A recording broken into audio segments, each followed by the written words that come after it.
রাত 12টার সময়, 12টার পর থেকে 1টার পরে 2টার মধ্যে শাপলা চত্বর পরিষ্কার হয়ে গেল।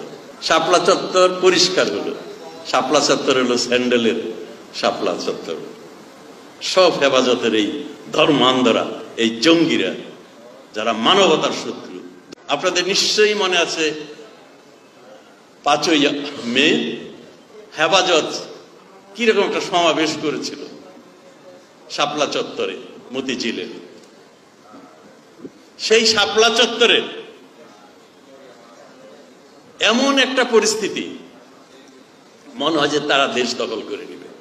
এই হেফাজত সন্ধ্যা পর্যন্ত, আমি তখন মন্ত্রী, অনেক চেষ্টা করলাম তাদেরকে বোঝানোর জন্য, টেলিফোনে আলাপ করলাম হেফাজতের প্রধানের সাথে, বলে সন্ধ্যায় আমরা উঠে যাব। সন্ধ্যার সময় দেখি তারা গাড়িতে আগুন দেয়, সন্ধ্যায় কোরআন পোড়ায় বায়তুল মুকাররমে, ব্যাংকে আগুন দেয়, গাছ কাটে। এমন পরিস্থিতি, আমরা একটা চরম দুশ্চিন্তার মধ্যে, সংকটের মধ্যে, শঙ্কার মধ্যে।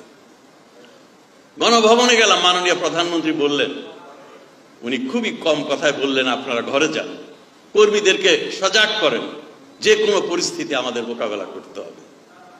সারা জাতি টেলিভিশনের সামনে বসে আছে, একটার পর একটা দেখছে কি হয়। আপনাদের মনে আছে রাত 12টার সময়, 12টার পর থেকে 1টার পরে 2টার মধ্যে শাপলা চত্বর পরিষ্কার হয়ে গেল। শাপলা চত্বর পরিষ্কার হলো। শাপলা চত্বর হলো স্যান্ডেলের শাপলা চত্বর। সব হেফাজতের এই ধর্মান্ধরা, এই জঙ্গিরা, যারা মানবতার শত্রু, ধর্মকে যারা রাজনীতি ব্যক্তিগত উদ্দেশ্যে ব্যবহার করে, পাকিস্তানের উচ্ছিষ্ট ভূমি, পাকিস্তানের পদলেহনকারী। এই পাকিস্তানিরা কোনোদিন বাংলাদেশকে সম্মান করে কথা বলে নাই।